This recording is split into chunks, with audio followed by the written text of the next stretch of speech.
This is not a highlight video. What's going on, everyone? Hope you've enjoyed these first 2 days of Wimbledon. I have, certainly, and I want to cover a variety of topics in this video. First, strokes of genius, then maybe Federer or UniQlo, and that'll be short, though. I don't have really all that much to say, but a little bit to say, and then some first-round Wimbledon talk. So Sunday night, strokes of genius. I watched it. I was very tired in the end, and hope my fatigue didn't cause me to miss anything, because I was watching it at 1 a.m., classic me. But I was, first of all, very surprised by this. I'll start off with this. And I have very little negative things to say. I have only the smallest, tiniest critiques in reality. I loved it. I did. I thought that this was going to be a deep dive into that 2008 Wimbledon final. And I thought we would be watching a ton of match footage, and we did see some match footage, but not really all that much. I thought it was going to be almost exclusively match footage, and then Federer saying, here's what I thought at this point in the match, and then Nadal saying, here's what I thought in this point in the match, and then John McEnroe saying, this is what I was thinking. Like, I thought that it was really going to be a deep dive into that final, into that singular match. Instead, it told a much bigger story. It enveloped a much larger scope, and it was so effective, and I'm so glad they did that. I thought that by far the best parts of this documentary were the very old footage and the discussion about Nadal and Federer very, very early in their career before they reached their heights. And that, to me, was the most fascinating. You got these such interesting little nuggets, like when Nadal came onto the tour, he was 16, and it was so striking to see how small and weak he looked playing at the tour level against guys like Carlos Moya, who, he was like #1 in the world at that time, and they practiced together all the time, and you had his perspective on things. But anyway, the nugget is, players were hitting it so much harder and so much faster, and Nadal was so much weaker that he was actually catching the ball late. And if you look at his childhood footage of Nadal hitting forehands, he would finish over his right shoulder, just like a normal forehand, like a normal lefty forehand. But guys were hitting it so hard that he was catching it late and finishing over his left shoulder. And it wasn't done on purpose. It was an accident. But him and Uncle Tony realized this is actually helping him win matches. This is getting more RPMs on the forehand, more topspin. So the fact that kind of was almost an experimental accident was so interesting. That's a little nugget that I love those little things, those little details about Nadal's past. That was so cool. And then Federer, about, basically controlling his temper and his wild emotions, and the fact, when you have a talented player like Federer, and sort of, his childhood coach was probably the most insightful guy on Federer, and he was speaking either French or Swiss. My apologies for not knowing, but he wasn't speaking English, but you could read the subtitles, and he was speaking so eloquently about Roger Federer was an artist at a young age, and he had things to express on the tennis court, but he just didn't know how to express them yet, and that's what made him so frustrated so often. So that kind of coming of age by Roger Federer, that was also so interesting to watch. These were the interesting things. And then that reminder, I was very young in 2008. I still am young, but I was quite young in 2008, and I had forgotten about that 2008 French Open final and just how brutal that beatdown was. And I did remember that in one of the French Opens, Nadal bageled Federer in the last set, and it was 1-2 and easy and quick and embarrassing for Federer. But I didn't remember that it was 2008. And that French Open final was such a big part of that 2008 Wimbledon final. I thought that mentally that played a big role for Federer, and Federer believes that mentally it played a big role for Federer. So details like that The fact that, Nadal beat him down so hard at the French really paid dividends at Wimbledon. So going back, zooming outside the scope of the match, that was the most interesting parts of the documentary. If you ask me to be critical, I have such little nitpicks. One of them is Pascal Maria. I don't know why there seemed to be a focus on Pascal Maria at certain points, and I don't see what that added. It seemed so random to me and so useless. I didn't even explain. For those of you who don't know, he was the chair umpire in the match. So I don't know. They kept cutting to Pascal Maria, and it just wasn't all that insightful. Second thing is it was 2 hours, and it probably didn't have to be 2 hours. It probably could have been an hour and a half. And then there was one other thing.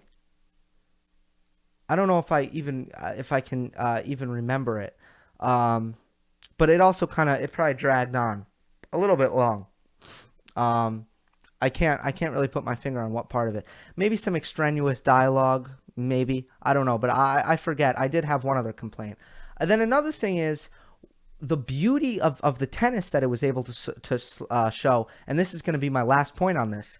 The way live sports production works is you have a director, and a director has about 10 cameras, I believe, for a tennis broadcast. It depends, by the way. It differs from a final to an outside court, but let's just say in a big match, center court, you have 10 cameras in front of you, and you're watching the match live, and the director's job is to say, ready 3, take 3. Ready 6, take 6. Every camera has a number, and then a technical director hits the camera. But they don't know in advance what is going to happen. So what it seemed to me is that they had footage from every camera on the court. And because they had the benefit of hindsight, they were able to find the best angle for every single shot in every rally, in every moment in that match. And it made the tennis so gorgeous and so breathtaking. And the music, I don't know where the music came from. The music was really good too. Tennis needs great storytelling. Tennis needs that. So I love that. I thought it was so great for the game. Kudos to John Wertheim at Tennis Channel. He also, I like his stuff on Sports Illustrated. I don't always agree, but still, I like his stuff a lot. But kudos to him for writing that book and heading this project. It was awesome. All right. Federer to UniQlo. I want to kind of take more of a personal angle on this. There was a time in my life when I was playing juniors, when I was young, I refused to wear anything other than Nike. I would only wear that swoosh. I thought it looked bad if I didn't have the same brand. If I was wearing like Adidas shorts and Nike shirt, I thought that looked terrible. I look on the TV, everyone's wearing the same stuff. They have endorsements. And I always thought it was important to look good on the court. Just like, if I'm going to be like on air broadcasting, like, the better you feel, the better you look, the better it is. So as a player, I felt it very important to feel like you look how you want to look. I wanted to look like Federer as a child. I just liked that look. And that changed a little bit. But I thought the collar looked, the classiest. I liked, the simple, the colors, not a lot of very intense patterns, like when Djokovic was wearing Sergio Tacchini, for example, or I don't know.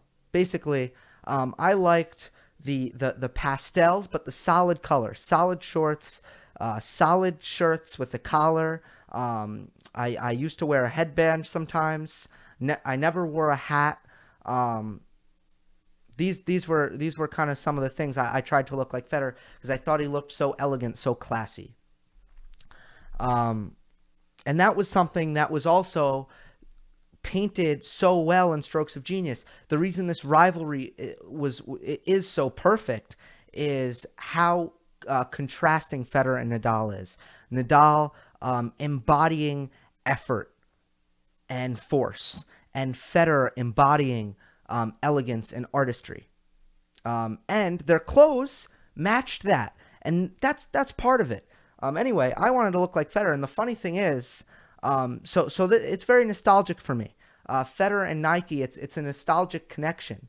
The funny thing is, as I matured as a player, I started to realize I'm not Federer. I don't. That's not my game because I'm not talented enough to be Federer. I'm a grinder. I got to grind this out, and it was kind of one of my coaches who got me into that mindset, and was the best thing that happened in my game. You need to realize, you need to understand your limitations and your strengths, and you need to, in your head, come to terms with what you can do as a player. So for me, I realized that I didn't have the hands to become a great volleyer. I didn't have the ability to have very aggressive directionals. I couldn't change direction that often. I had to be patient. I had to have good shot tolerance. I had to be fit. So I ditched the collar. I still wore Nike, but I never wanted to wear a collar anymore. To me, the collar doesn't embody a grinder. So that's just a personal aside.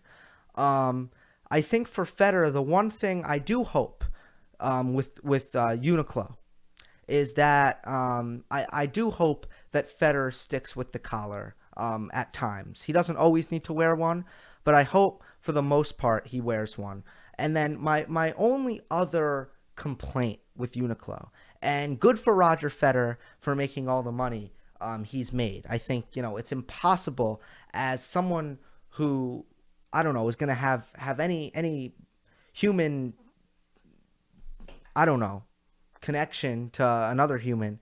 It's impossible to complain about a dude changing their clothing company when they stand to make that much more money. It's ridiculous. So I'm happy for Roger. He's making twice the money.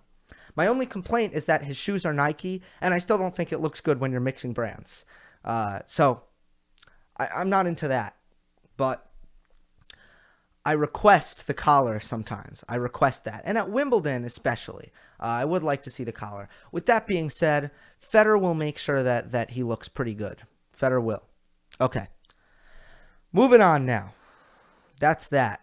Wimbledon first round. Once again, this is going to be sort of personal, but it'll connect it to you, and I want to pose a question to you.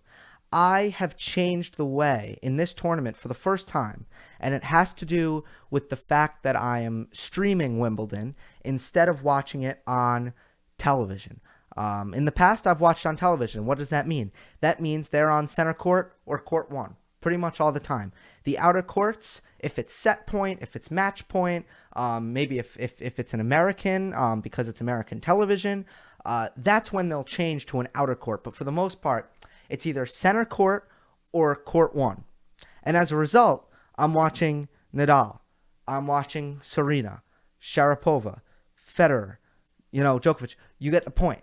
I'm watching all these big guns. And in the first two rounds, what I used to watch for is their form. But rarely did you get to see a really great match, although Nadal has provided us some drama. Normally, in the first couple rounds, obviously, these guys cruise. So I'm watching majors, and I'm watching these the best athletes in our sport beat down on little guys in the first couple rounds. For the first time, I have changed the way I've watched Wimbledon, and I want to give you a little bit of a taste of that. And I got to say, I'm really enjoying it. Day one, I watched Wawrinka Dimitrov. And I'll say that Grigor, I don't know, his serve, I think he needs to make a technical change. The thing is, it's his ball toss is one of the biggest issues, and that almost goes beyond technique. That becomes very mental, but at the same time, you can change the technique. For example, the angle at which you toss it. Do you toss it from here? Do you toss it from here, right? So, or do you toss it from here, right? You can change that. You can change your grip of how you're holding the ball. There's things you can tweak with everything. So, obviously, it's not only the serve. It's it's crazy. I'm surprised Dimitrov lost that match. But Wawrinka, a big step up in how he was able to move pretty well throughout the match, and we'll see how he holds up. But I'm so shocked because he really looked like he was not moving well against Murray. What was it? Was it Queens? I think it was Queens. No, Eastbourne? Yeah, I don't know. I forget. But it didn't look like he was moving well. I was shocked that he was able to make that improvement. Then I watched Monfils Gasquet. Another surprising result. Impressed with Monfils because I think that he doesn't move that well on the grass, and Gasquet benefits so much from the grass because he's just not an aggressive player. He needs that speed, that extra pace of the court on his forehand to actually push him to play some attacking tennis off his forehand. The grass helps him do that. But Monfils was able to serve a lot better than him and play some good grass court tennis. Good for him. Medvedev-Coric, I watched on day one. I told you to be careful with Medvedev. I told you that would be very, very dangerous. And it was. Karlovic and Yuzny, I also watched. That was very early in the morning. There weren't many matches on. So I flipped on Karlovic and Yuzny. And Ivo didn't look too good. Yuzny, another really good grass court player. But Ivo might not make it to Federer. I think him and Jan-Lennard Struff in the next round will probably play a very close match. So I'm not sure if Federer will face Ivo Karlovic. Then in day two, I watched Verdasco and Tiafoe in the morning. Tiafoe will become a very good grass court player. He's got the serve for it, but I think that for some reason his athleticism and movement on the grass is at a very high level. I need to dissect why that is. I'm not really sure why that is, but he's able to really, and I don't, you're not gonna hear me say this or anyone say this about a lot of players, but he sort of has a knack for defending on the grass. He's got a knack for that. It's quite interesting, and the forehand is really big. So I think he can play first strike tennis very nicely, and he actually has a nice defense and offense combination on the grass. So Tiafoe getting through Verdasco, an upset I called. I had a great day, by the way, and I've had a great first round. I was gonna actually put it in my program here and show you, but I'll just tell you after I'm done getting through these matches real quick. I've picked the first round really, really well. I don't know. I'm not even gonna say not to brag. I just bragged. Okay, Ebden and Goffin. There has been no one I'm more impressed with so far than Ebden. The Australian serve and volleyer, a throwback. He played such solid tennis.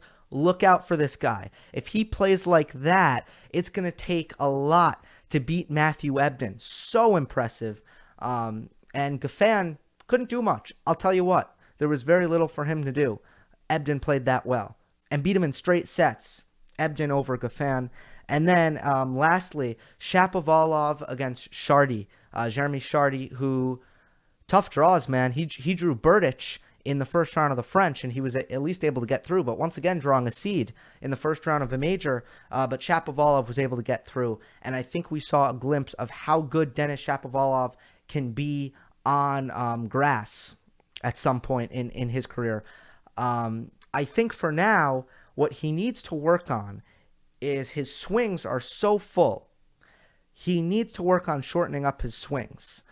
Not always, but just picking your spots. For example, on the return, Shardy's a big server.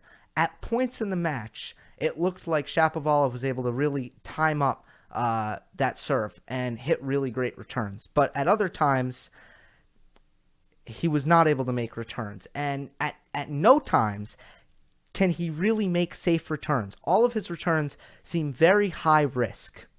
Sometimes he gets hot and makes a bunch, but sometimes he doesn't. He needs to learn to be a little bit more compact on a grass court, either whether that be defending hard ground strokes or returning the serve. So Shapovalov, I think ultimately, you look at next gen. Chung doesn't look too good on grass. Zverev, nah, I don't really love him on grass. I guess there's Rublev, there's Medvedev, very young. Those guys may be better, but as far as I'm concerned, Shapovalov has a chance to be the grass court guy. He has a chance to do that with his offensive prowess. As you can see, I did not spend a lot of time. I had my eyes on him, but it was interesting. I didn't really watch Federer and Nadal, Djokovic, Cilic. I didn't watch these guys. Del Potro. In the first round, I was watching other matches, and I quite enjoyed it. I thought it was better entertainment value. So I want to ask you this. How do you like to consume the majors in the early rounds? Are you someone who likes to watch? Obviously, I think, if you're a big Federer fan, big Nadal fan, obviously you're going to watch, or Djokovic, whatever it may be. But in general, how do you watch these majors? Do you like to watch some of the good matchups on the outer courts? Your good tight 5-setters between two high level players, but really not cream of the crop guys. Or do you like to watch the best guys and kind of track them throughout the tournament until they meet up, which is also very thrilling. So that's interesting. I want to pull this up. Racket bracket, Wimbledon. 6,157 entries. Right now, I'm in 109th place. So I've picked the first round really, really well. Hopefully this fortune continues. I always like to keep track of my bracket and see how it does. But a couple of the guys that I mentioned, a lot of my upsets worked out. I did pick TFO. I did pick Shapovalov, which in seeds actually it wasn't an upset, so that's not really an upset. Let's see, what are some others? I'm trying to look. But a lot of the guys who have looked vulnerable actually on grass, Goffin, Dimitrov, and Thiem, those are the guys in the top 10 who have been upset. All guys who you would say maybe before the tournament, besides Goffin, who I think gets some benefit from the grass, although doesn't have a big enough weapon to make super deep runs at Wimbledon. All those guys are kind of the guys who, coming into the tournament, you would think would be vulnerable. For example, I thought Khachanov would definitely beat Thiem in the second round if Thiem advanced. But I'm trying to look. Bolelli, Vesely. Well, Bolelli also, that wasn't an upset either. I don't know why I'm so high in the rankings. Anyway, I'm gonna let you go. I have rambled long enough. 22 minutes, and it's not even a Monday match analysis. Can you believe it? Hope you enjoyed. Don't forget to subscribe. I'll see you next time.